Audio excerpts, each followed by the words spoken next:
لله الذي هدانا لهذا وما كنا لنهتدي لولا أن هدانا الله والصلاة والسلام على سيد الأنبياء والمرسلين وعلى آله وأصحابه وأزواجه وذرياته وأهل بيته ومن تبعهم بإحسان إلى يوم الدين أما بعد فأعوذ بالله من الشيطان الرجيم بسم الله الرحمن الرحيم والفجر وليال عشر والشفع والوتر وقال الله تبارك وتعالى في مقام آخر إن عدة الشهور عند الله 12 شهرا في كتاب الله يوم خلق السماوات والأرض منها 4 حرم ذلك الدين القيم إلى آخر الآية صدق الله العلي العظيم ونحن على ذلك لمن الشاهدين والشاكرين والحمد لله رب العالمين اللهم صل على محمد وعلى آل محمد كما صليت على إبراهيم وعلى آل إبراهيم إنك حميد مجيد اللهم بارك على محمد وعلى آل محمد كما باركت على إبراهيم وعلى آل إبراهيم إنك حميد مجيد اللهم صل على سيدنا محمد وعلى آل سيدنا محمد وأصحاب سيدنا محمد وبارك وسلم يا رب صل وسلم دائما أبدا على حبيبك خير الخلق كلهم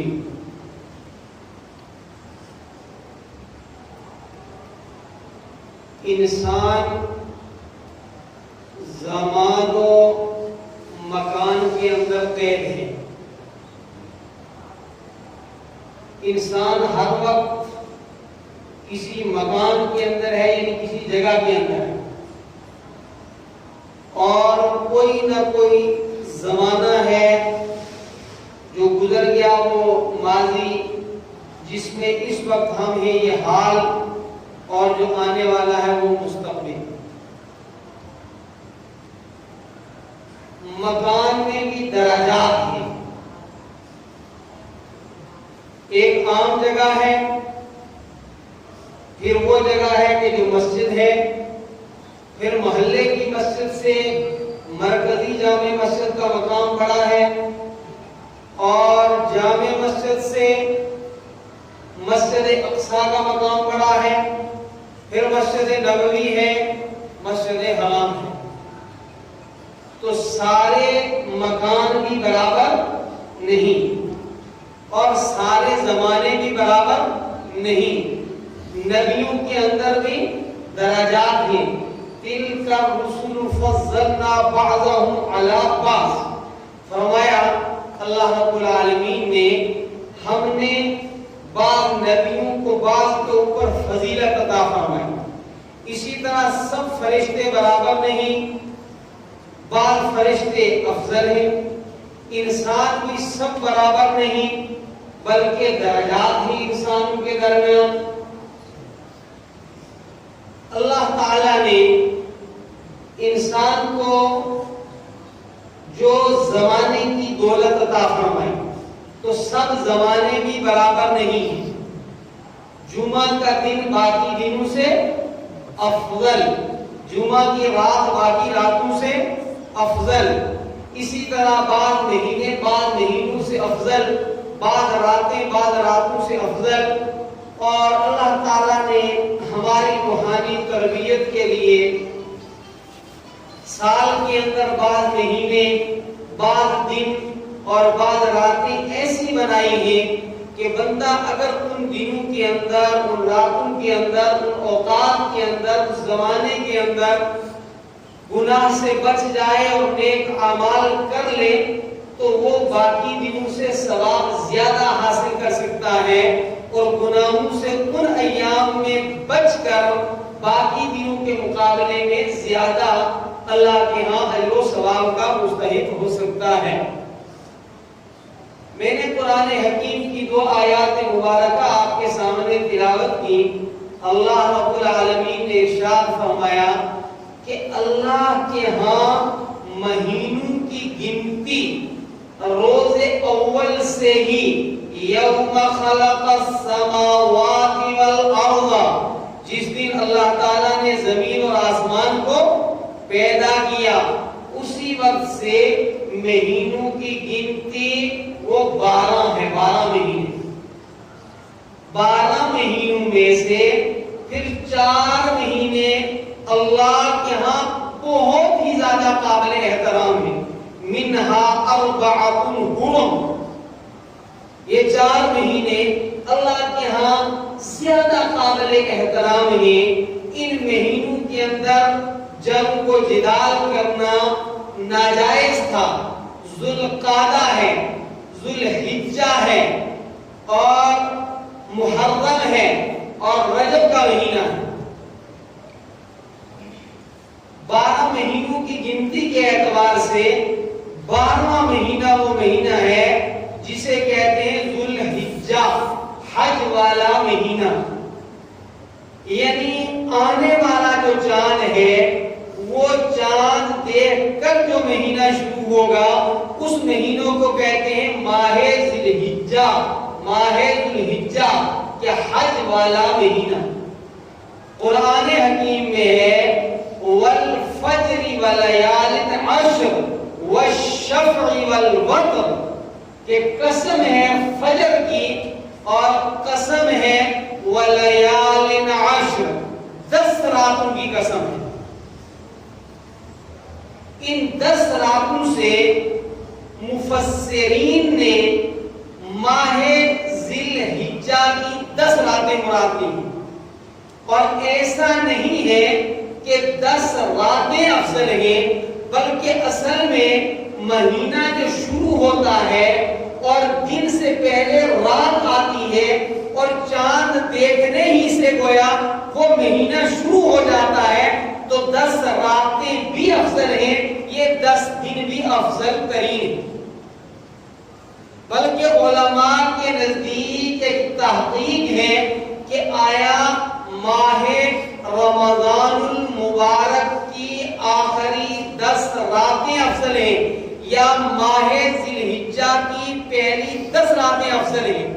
تو علماء کی تحقیق یہ ہے کہ ماہ رمضان المبارک کے آخری 10 راتیں تمام راتوں سے سال میں افضل ہیں، مگر ماہ رمضان کے دنوں کے مقابلے میں ماہ ذی الحجہ کے شروع کے 10 دن جو ہیں وہ افضل ہیں، اور اس پر دلیل یہ دی ہے کہ ماہ رمضان کے آخری 10 راتوں میں چونکہ لیلۃ القدر ہے اس لیے وہ راتیں افضل ہیں، اور ماہ ذی الحجہ کے شروع کے 10 دنوں میں یوم عرفہ ہے، اور یوم عرفہ کی وجہ سے وقوف عرفہ ہے، اس لیے فرمایا کہ ماہ ذی الحجہ کے 10 دن افضل ترین ہیں۔ ذرا توجہ سے سننے کے قابل بات، پہلی بات تو یہ ہے کہ جب ماہ ذی الحجہ کا چاند شروع ہوتا ہے، حج کا موسم آتا ہے، حج کا زمانہ آتا ہے، تو اہل ایمان جن چیزوں کو اپنے ذہن کے اندر تازہ کرتے ہیں ان میں سیدنا حضرت ابراہیم علیہ السلام کی حیات طیبہ بھی، ماہ ذی الحجہ کا، رکن حج کا، اور ابراہیم علیہ السلام کا حضرت اسماعیل علیہ السلام کا ایک گہرا آپسی تعلق ہے۔ حضرت ابراہیم علیہ السلام کو ابو الانبیاء کہا جاتا ہے۔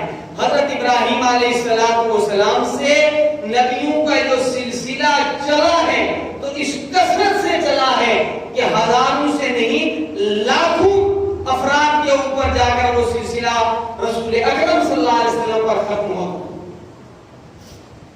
ابراہیم علیہ السلام وقت کے نبی ہیں۔ ابراہیم علیہ السلام کا بیٹا نبی ہے، ابراہیم علیہ السلام کا پوتا نبی ہے، اور پھر ایک طویل سلسلہ انبیاء علیہ السلام کا ابراہیم علیہ السلام سے شروع ہوتا ہے، جو آ کر کے مکمل ہوتا ہے امام الانبیاء خاتم النبیین حضرت سیدنا محمد رسول اللہ صلی اللہ علیہ وسلم کے اوپر۔ حضرت ابراہیم علیہ السلام کو قرآن حکیم نے خلیل اللہ کہا ہے۔ دوستی کے لیے عربی زبان کے اندر بہت سارے الفاظ ہیں، حبیب ہے، ولی ہے، اور ایک لفظ خلیل ہے۔ محبت اور تعلق اور دوستی اور ولایت کے لیے سب سے زیادہ عربی زبان کے اندر جو قربت کو زیادہ ظاہر کرنے والا لفظ ہے وہ ہے خلیل اللہ۔ یار بات بڑی توجہ کے ساتھ سنا۔ میری مصیبت یہ ہے کہ پورے مجمع میں سے بھی ایک آدمی کی بھی اگر توجہ نہیں ہوتی تو پھر اس سے ذہن بھٹکتا ہے کہ پتہ نہیں یہ بہت بڑا کوئی محدث بیٹھا ہوا ہے کہ اس کو قرآن سننے کی ضرورت نہیں ہے، اور وہ الگ چیز ہے کہ میں رعایت بھی بہت کرتا ہوں مجمع کی، لیکن اب بوڑھا ہوتا جا رہا ہوں تو جب بوڑھا آدمی ہوتا ہے تو پھر وہ ٹوکن تاک بڑی کرتا ہے، بڑے مجمع کے اندر کسی کو کچھ کہہ دے تو مناسب بات نہیں۔ بہرحال ابراہیم علیہ السلام ابو الانبیاء ہیں اور خلیل اللہ ہیں۔ اللہ رب العالمین نے انہیں اپنا خلیل فرمایا اور فرمایا کہ ابراہیم علیہ السلام امام الناس ہیں، سارے انسانوں کے پیشوا ہیں۔ تو ابراہیم علیہ السلام وہ نبی ہیں۔ قرآن حکیم کی 35 آیات سورتوں کے اندر آپ کا ذکر ہے، 68 آیات کے اندر حضرت ابراہیم علیہ السلام کا قرآن حکیم نے تذکرہ کیا۔ حضرت ابراہیم علیہ السلام نے جس گھر کے اندر آنکھ کھولی، یعنی جس گھر کے اندر پیدا ہوئے، آپ کے والد بت پرست تھے اور بت پرستوں کے مذہبی پیشوا تھے۔ پیشوائی بھی بت پرستی کے مذہب کی کرتے تھے اور بت تراشتے بھی تھے، بت بناتے بھی تھے، بت فروخت بھی کرتے تھے۔ حضرت ابراہیم علیہ السلام نے ہوش سنبھالا تو والد گرامی قدر کو خطاب کیا، اور انسان کو چاہیے کہ اگر اسے اللہ تعالیٰ نے علم عطا فرمایا ہے، شریعت عطا فرمائی ہے، علم دین عطا فرمایا ہے، آداب کی رعایت کے ساتھ میں وہ سلیقے کے ساتھ اپنا ہو کہ کوئی غیر ہو، سب کو اس حقیقت سے آشنا کرے۔ حضرت ابراہیم علیہ السلام نے فرمایا یا آباتی، اے میرے ابا جان، لما تعبد ما لا يسمع ولا يبصر ولا يغني عنك شيئا۔ ابا جان، ہاں یہ نہیں کہا، یاد رکھیں یہ مشرک خبیث یہ انداز نہیں اختیار کیا۔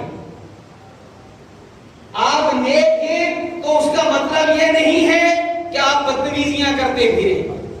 اگر آپ کو اللہ تعالیٰ نے صحیح عقیدہ عطا فرمایا ہے تو اس کا مطلب یہ نہیں کہ آپ بدسلیقگی سے لوگوں کو پیش آئیں اور دعوت اس طرح دیں کہ دعوت خود تو جس چیز کی دعوت آپ دے رہے ہیں وہ قابل قبول ہے، مگر آپ کا انداز بدتمیز ہے۔ آپ کے بدتمیزانہ انداز سے اچھی دعوت کو بھی لوگ قبول نہ کریں، یہ نہیں۔ ابراہیم علیہ السلام کے والد مشرک تھے، کوئی دو رائے نہیں، لیکن آپ نے فرمایا یا آباتی، ابا جان، لما تعبد ما لا يسمع ولا يبصر ولا يغني عنك شيئا. آپ کیوں ان چیزوں کی پرستش کرتے ہیں؟ آپ کیوں ان چیزوں کی جو ہے وہ عبادت کرتے ہیں جو نہ دیکھتی ہیں نہ سنتی ہیں نہ کوئی فائدہ پہنچاتی ہیں؟ بھلا پتھر کسی کو کیا فائدہ پہنچائے گا؟ درخت کسی کو کیا فائدہ پہنچائے گا؟ جو انسان خود محتاج ہے وہ دوسرے کو کوئی کیا فائدہ پہنچائے گا؟ اور فرمایا کہ ابا جان یہ بات میں اس لیے کہہ رہا ہوں میرے پاس وہ علم ہے جو تمہارے پاس نہیں ہے. مجھے اللہ رب العالمین نے علم صحیح عطا فرمایا ہے. تو ابراہیم علیہ السلام نے والد صاحب کو دعوت دی. چاہے جائے کہ والد محترم اس صحیح بات کو توجہ کے ساتھ سنتے, اس پر غور و فکر کرتے. انہوں نے اسماعیل علیہ السلام سے کہا کہ اسماعیل لگتا ہے اور تمہارا انداز یہ بتاتا ہے کہ تم میرے معبودان باطلہ کی طرف کوئی توجہ نہیں دیتے, لہذا یا تو تم یہ حق کہنا چھوڑ دو, لَإِن لَمْ تَنْتَهِ, اور اگر تم اس دعوت حق کو چھوڑو گے نہیں, لَأَرْجُمَنَّكَ, تو میں پتھر مار مار کر کے تمہیں ختم کر دوں. اور اگر تم اسے نہیں چھوڑ سکتے وَاهْجُرْنِي مَلِيًّا, تو بہت ہی سنجیدگی کے ساتھ مجھے چھوڑ دو. حضرت ابراہیم علیہ السلام نے والد کے بعد اپنی پوری قوم کو خطاب کیا اور ان کے سامنے بھی یہی پیغام رکھا کہ اللہ کے بندو, اللہ کے پیدا کردہ مخلوق ہو تم کیوں اپنے خالق حقیقی کو چھوڑ کر, معبود برحق کو چھوڑ کر ان چیزوں کی پوجا کرتے ہو, عبادت کرتے ہو, پرستش کرتے ہو جو نہ تمہیں نفع دے سکتی ہیں نہ نقصان پہنچا سکتی ہیں, نہ سنتی ہیں نہ دیکھتی ہیں. لیکن قوم کی بھی عقل میں بات نہیں آئی, جن کا ایمان جو ہے وہ گمراہ ہو, تو مقتدیوں نے تو گمراہ ہونا ہی. ذلوا فاضلوا, خود بھی گمراہ دوسروں کو بھی گمراہ کرے گا. اور آہستہ آہستہ یہ بات وقت کے بادشاہ کو پہنچ گئی کہ ایک نوجوان یہ کہتا ہے کہ اللہ کے علاوہ کسی کی عبادت جائز نہیں ہے. بادشاہ کون تھا؟ نمرود. بیک وقت روئے زمین کے اوپر 4 بادشاہوں نے حکومت کی ہے ایک ہی وقت کے اندر. ایک بادشاہ جس نے ساری دنیا پر از شرق تا غرب از شمال تا جنوب حکومت کی ہے, وہ 4 بادشاہ ہیں. 2 مسلمان ہیں اور 2 ایمان سے معلوم ہیں. حضرت سلیمان علیہ السلام اور حضرت ذوالقرنین, یہ 2 ایمان والے بادشاہ ہیں جنہوں نے ایک ہی وقت ساری کائنات کے اوپر بادشاہت کی. اور 2 کافر بادشاہ ہیں, نمرود اور بخت نصر, جنہوں نے ایک ہی وقت کے اندر ساری دنیا کے اوپر بادشاہت کی. تو نمرود نے سوچا کہ میری بادشاہی میں, اور میں تو رب الارباب ہوں, یہ مورتیاں, یہ شجر, یہ حجر, یہ تو چھوٹے چھوٹے معبود ہیں, بڑا معبود تو میں ہوں اور بڑا رب تو میں ہوں. اور میری بادشاہت کے اندر رہنے والا ایک انسان میری ہی خدائی کو للکار رہا ہے. حضرت ابراہیم علیہ السلام کو اپنے پاس طلب کیا, اور طلب کرنے کے بعد سوال جواب کیا. ابراہیم علیہ السلام نے پر اعتماد لہجے میں فرمایا کہ میرا بھی رب وہی ہے, آپ کا رب بھی وہی ہے جس نے آسمانوں اور زمینوں کو پیدا کیا. اور بھائیوں, ابھی وقت ہے, عقیدے کے اندر ذرا برابر بھی ملاوٹ خطرے کی گارنٹی ہے. شاہ ولی اللہ رحمت اللہ علیہ بر صغیر ہند و پاک کے ممتاز عالم دین گزرے ہیں.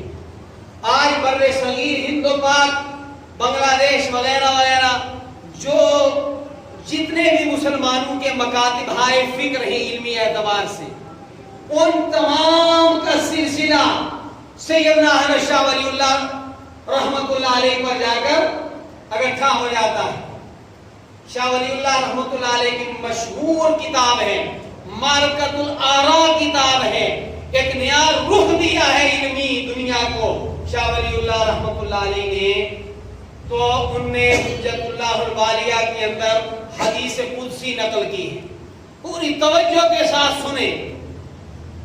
فرمایا قیامت کے دن ایک بندہ دربار خداوندی میں حاضر ہوگا اور اس کے ان کے پاس اتنی نیکی جو ہے گناہ ہوں گے، اتنے گناہ ہوں گے کہ جتنا زمین اور آسمان کے درمیان کا خلا ہے بھر جائے، اتنے گناہ ہوں گے اس کے پاس. رب العالمین نے فرمایا کہ اتنے گناہ ہونے کے باوجود اگر ان گناہوں کے اندر شرک نہیں ہوگا تو رب العالمین فرماتے ہیں کہ جتنے اس کے گناہ ہیں اتنی ہی مغفرت میں اسے عطا کر دوں گا اور اس کی بخشش ہو جائے. لیکن اگر کوئی ایسا بندہ ہو کہ زمین و آسمان کے درمیان کا خلا بھر کے اس کے پاس نیکیاں ہوں مگر ان نیکیوں کے اندر ایک گناہ ہو اور وہ ہو شرک، تو فرمایا یہ اتنی ساری نیکیاں اسے کوئی کام نہیں آئے گی اور جہنم سے بچا نہیں سکیں گی. ذرا پھر سن لیں، توجہ سے سن لیں. زمین و آسمان کا خلا بھر کے بھی اگر کسی کے گناہ ہیں مگر ان گناہوں کے اندر شرک نہیں ہے، اللہ کے ساتھ کسی کو نہیں شریک ٹھہرایا ہے، اللہ تعالیٰ چاہیں گے تو اس کی بخشش فرما دیں گے. لیکن اگر زمین اور آسمان کے درمیان کے خلا کو بھر کر کے کسی کے پاس نیکیاں ہوں اور ایک گناہ ہو شرک کا تو کوئی فائدہ اس کی نیکیوں کا اسے نہیں ہو. اور اتنے گناہ ہوں مگر شرک نہ ہو، شرک کا گناہ، تو اللہ رب العالمین اسے معاف فرما سکتا. عقیدہ بنیاد ہے. ہر گیا ہے کہ الضمیر ید وحدہ لا شریک لہ گوید.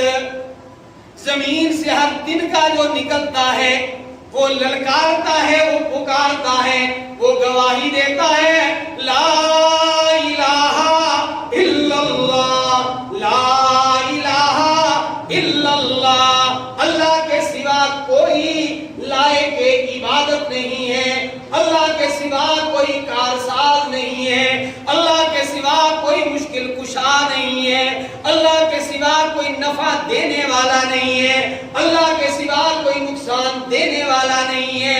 اور سارے انبیاء علیہم السلام یہی پیغام لے کر دنیا میں تشریف لائے. دوسرا کلمہ ہر نبی کا بدلتا رہا.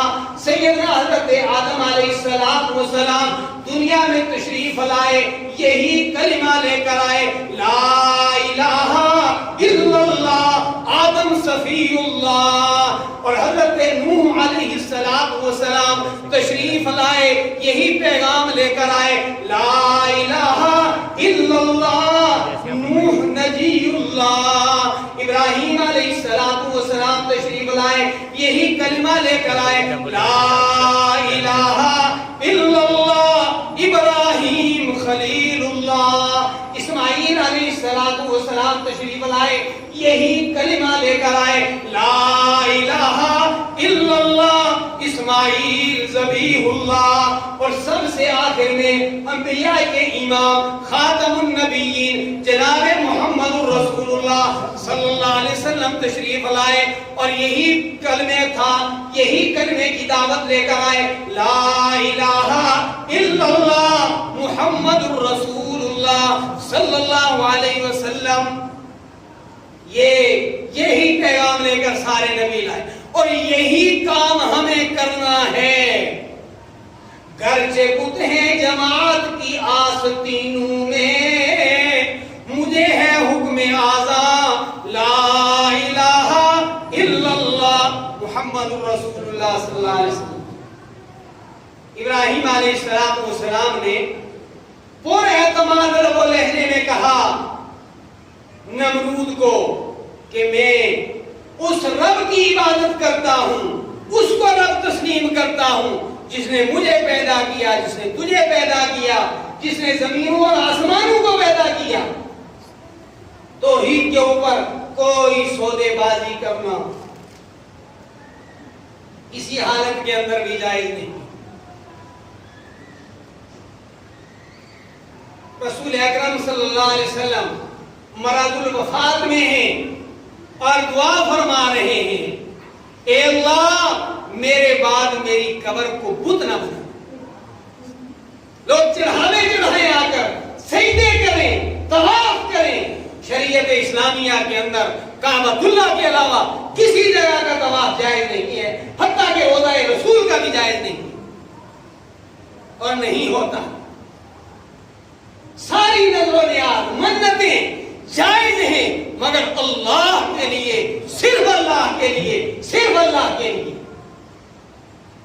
آپ کی قولی عبادات ہوں، آپ کی مالی عبادات ہوں، آپ کی جانی عبادات ہوں، آپ منتیں مانیں، آپ نظر و نیاز دیں، بالکل جائز ہے، مطلوب ہے، مگر صرف کس کے لیے؟ اللہ ہی کے لیے۔ اللہ کے علاوہ کسی کے نام کی نظر و نیاز جائز نہیں، اللہ کے علاوہ کسی کے لیے قولی عبادت جائز نہیں، اللہ کے علاوہ کسی کے لیے فعلی عبادت جائز نہیں۔ عبادات کی جتنی قسمیں ہو سکتی ہیں، ایاک نعبد و ایاک نستعین، عبادت صرف اور صرف اللہ ہی کے لیے ہے۔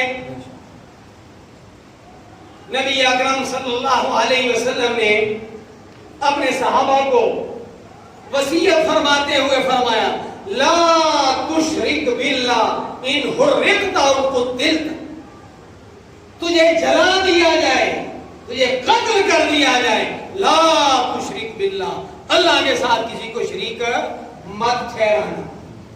یہ بات سمجھ آئی تھی صحابہ کرام رضوان اللہ تعالی علیہم اجمعین کو۔ سیدنا حضرت بلال رضی اللہ تعالیٰ عنہ انگاروں کے اوپر لٹائے ہوئے ہیں، سینے کے اوپر چٹان رکھی ہوئی ہے اور کڑک دار جو ہے وہ دھوپ ہے، لیکن فرما رہے احد احد احد، اللہ ایک ہے، اللہ ایک ہے، اللہ ایک ہے، اس کا کوئی شریک نہیں۔ حضرت ابراہیم علیہ السلام ہیں اور نمرود کا دربار ہے۔ پورے اعتماد کے ساتھ ابراہیم علیہ السلام نے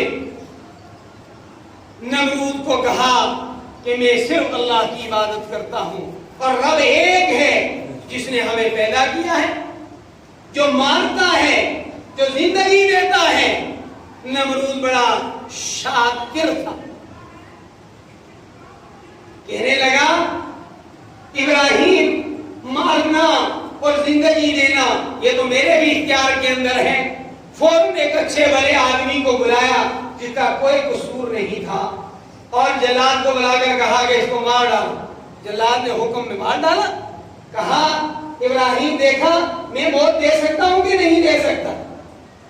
اگرچہ اس کا جواب تھا اور یہ کوئی صدی سے دلیل تھی جو ہے نمرود کی، لیکن اس کی عقل کے معیار کے مطابق ابراہیم علیہ السلام نے بھی سوال کر ڈالا اور اس کو خاموش ہونا پڑا۔ کہا اچھا اگر تم واقعی خدا ہے، وہ تو جانتے تھے نہیں، تو سورج کو میرا رب روزانہ مشرق سے نکالتا ہے، تم مغرب سے نکال کر دکھا دو۔ فَبُهِتَ الَّذِي كَفَرَ، ساری خدائی ڈھیر ہو گئی۔ اس کے بعد اسے اور غصہ آیا اور کہنے لگا اچھا اور یاد رکھیں جب آدمی دلائل کی دنیا میں ناکام ہو جاتا ہے پھر وہ غصے میں آتا ہے، پھر وہ پروپیگنڈے کرتا ہے، پھر وہ گالیاں دیتا ہے، پھر اس کے بس کا چلتا ہے تو وہ ہاتھ اٹھاتا ہے آپ کے اوپر، لوگوں کو مشتعل کرتا ہے حق والوں کے خلاف کہ مارو بائیکاٹ کرو۔ یہ دلائل نہ ہونے کی دلیل ہوا کرتی کہ اچھا اب ایسا کرو کہ ایک آگ جلاؤ اور ابراہیم کو آگ میں ڈالو اور جلا دو، نہ رہے بانس نہ بجے بانسری۔ چنانچہ پورے ملک کے اندر اعلان کروا دیا گیا اور بڑی آگ جلائی گئی، اور اتنی وسیع آگ تھی، اتنی وسیع آگ تھی کہ اس آگ کے اوپر سے آسمان تک لکھا ہے کتابوں میں کہ پرندے نہیں گزرتے، اور منجنیق کے ذریعے دور سے ابراہیم علیہ السلام کو اس آگ میں پھینکا گیا، لیکن جسے اللہ رکھے اسے کون چکھے؟ انہوں نے تو پھینکا تھا کہ ابراہیم جل جائے گا، اور ابراہیم علیہ السلام کے لیے اللہ تبارک و تعالی نے اسی آگ کو گلزار بنا دیا، باغ بنا دیا، جنت سے فرشتہ جنت کے امرود لے کر کے ان کے لیے حاضر ہو گیا۔ جب حق جم جاتا ہے پھر اللہ کی مدد آتی ہے۔ جب آدمی آزمائش میں کھڑا اتر جاتا ہے کہ اللہ میں تیری رضا کے لیے آگ کے اندر جا سکتا ہوں مگر تیری وحدانیت پر کوئی سمجھوتا کر نہیں سکتا، پھر اللہ کی مدد آئی۔ رحمت دو عالم صلی اللہ علیہ وسلم کو معراج جو ملی ہے، پتہ ہے یہ کب ملی ہے؟ واقعہ طائف کے بعد ملی ہے۔ چنانچہ حضرت ابراہیم علیہ السلام اس مرحلے میں بھی مکمل کامیاب ہو، لیکن نمرود کو پھر بھی بات سمجھ میں نہیں آئی، اور اللہ رب العالمین بڑے تحمل والے۔ ایک سال کی ایک تقریر بھی ہے اور کتابچہ بھی ہے، بڑا پیارا عنوان رکھا ہے انہوں نے اس کتابچے کا یا تقریر کا، بڑے ہیں حوصلے میرے پروردگار۔ ایسا نہیں کہ فجر کی نماز نہیں پڑھی اور آپ اٹھے ہوں تو دھڑل سے آسمان سے پتھر گرا ہو۔ اللہ بڑے حوصلے والے، بڑے حوصلے والے اللہ تعالیٰ چاہتے ہیں بندہ اب سنبھلے، اب سنبھلے، اب سنبھلے۔ اس رمضان المبارک میں توبہ کر لے، رمضان میں بھی اس نے توبہ نہیں کی تو ماہ ذی الحجہ میں توبہ کر لے، ماہ ذی الحجہ میں توبہ نہیں کی محرم میں توبہ کر لے۔ چنانچہ اس کے بعد پھر اس کی جھوٹی خدائی کو جوش آیا اور ساری فوج نمرود نے ایک میدان کے اندر جمع کی اور جمع کر کے اعلان کیا کہ میں آ گیا ہوں، کہاں ہے ابراہیم کا رب؟ میں اس کا مقابلہ کرنے کے لیے میدان کے اندر فوج اتار چکا ہوں۔ اب اللہ رب العالمین نے اس کا علاج کیا کہ یہ زیادہ ہی سر چڑھ رہا ہے اور اس کی بغاوت جو ہے وہ ساری حدود سے کو پار کر کے انتہا کو پہنچ گئی ہے۔ تو یہ سوچ رہا تھا کہ کوئی مخلوق سامنے آئے گی، میرے پاس جو تربیت یافتہ کمانڈوز ہیں اور میرے پاس اسلحہ ہے اور بہت کچھ ہے اور بڑا میں نے ان کو پالا ہے، پوسا ہے، میری فوج جو ہے وہ اس رب کا مقابلہ کرے۔ رب العالمین نے اس اپنے باغی کی فوج کو مٹانے کے لیے حکم دیا مچھروں کو، اور اتنے مچھر آگے کہ سورج مچھر کے پیچھے چھپ گیا، اور مچھروں نے نمرود کی ساری فوج کا خون چوس کر کے یوں پھینک دیا، جاؤ جو ہے ایش کرو۔ اور ایک مچھر، کتنا؟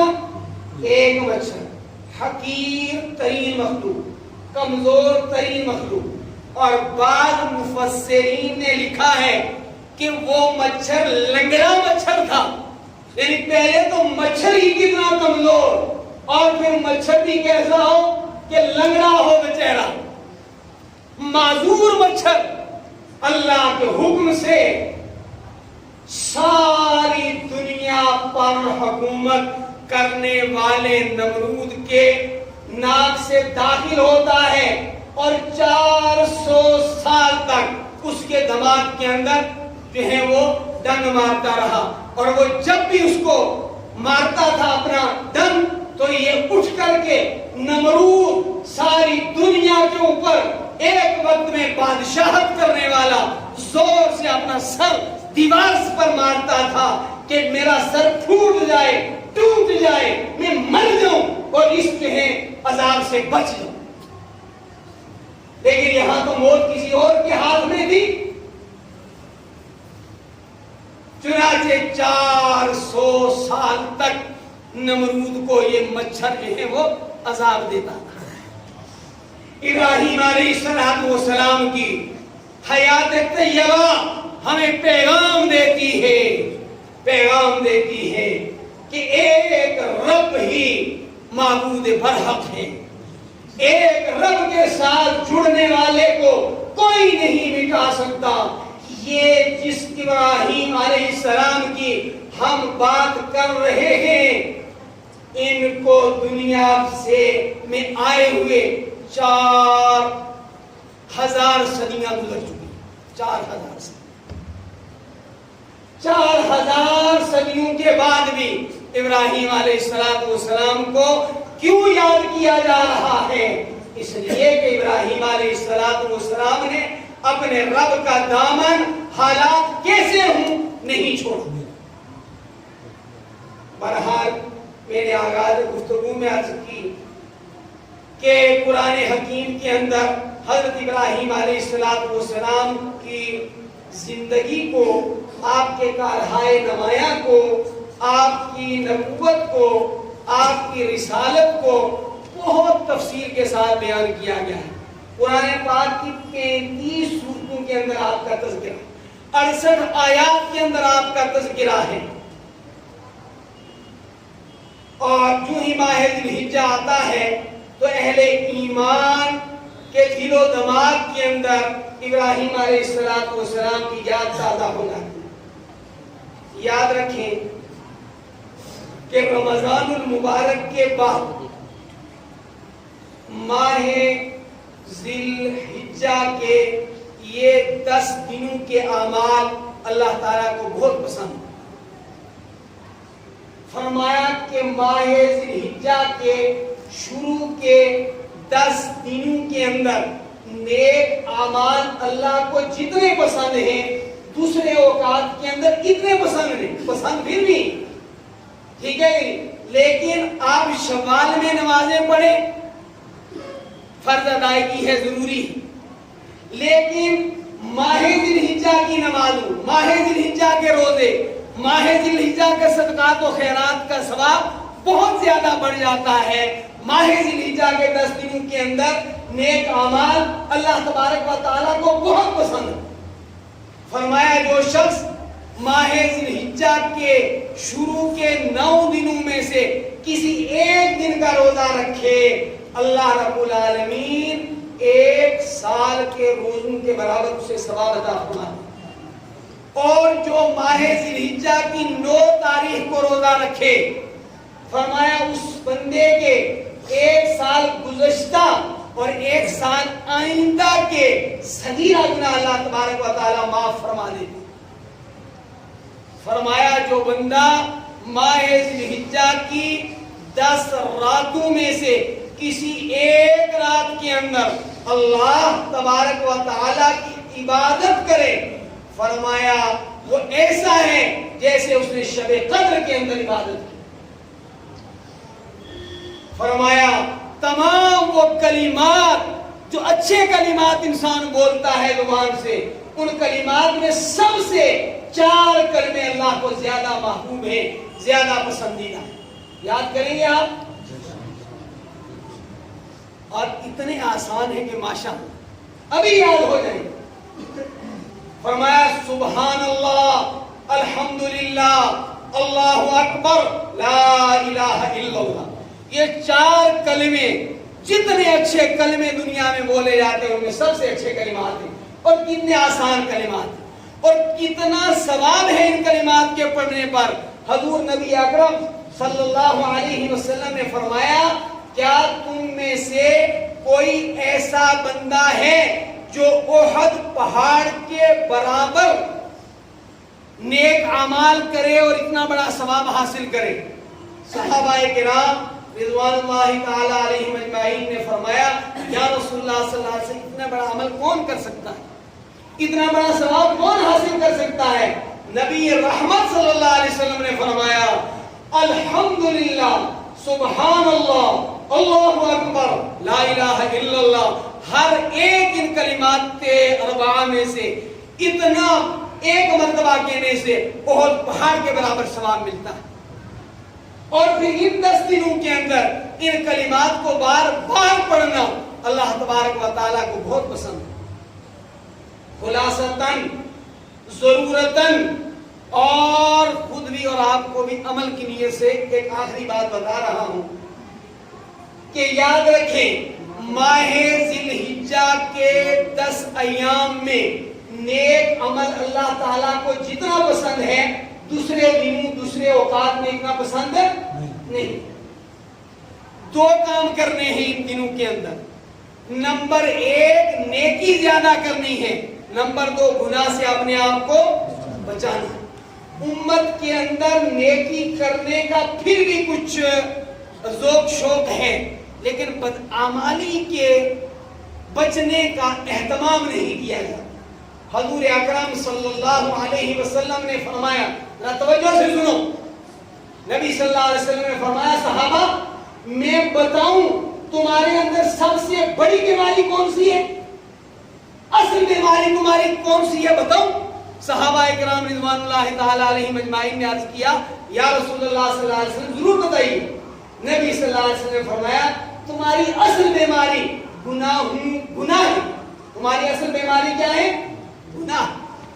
آدمی نیکی کرے، آدمی محنت کر کے 1 کوئنٹل دودھ جمع کرے اور چند قطرات اس کے اندر شراب کے یا پیشاب کے ڈال دیں تو وہ ساری محنت ختم ہو گئی نا۔ نیکی کرنی بھی ہے، نیکی بچانی بھی ہے، نیکی کرنی بھی ہے، نیکی بچانی بھی ہے۔ تو رسول اکرم صلی اللہ علیہ وسلم فرمایا صحابہ تمہارا اصل مرض، تمہاری اصل بیماری، تمہاری اصل پریشانی وہ ہے گناہ، لیکن رحمت للعالمین صلی اللہ علیہ وسلم کی شان رحمت پر قربان جائیں۔ پھر سوال فرمایا آپ صلی اللہ علیہ وسلم، اور یہ سوال تھا متوجہ کرنے کے لیے، فرمایا میں تمہیں تمہاری اصل بیماری کا علاج بتاؤں؟ صحابہ کرام رضوان اللہ تعالی علیہم اجمعین نے عرض کی یا رسول اللہ صلی اللہ علیہ وسلم ضرور بتائیں۔ آپ صلی اللہ علیہ وسلم فرمایا تمہاری بیماری کا علاج ہے توبہ استغفار۔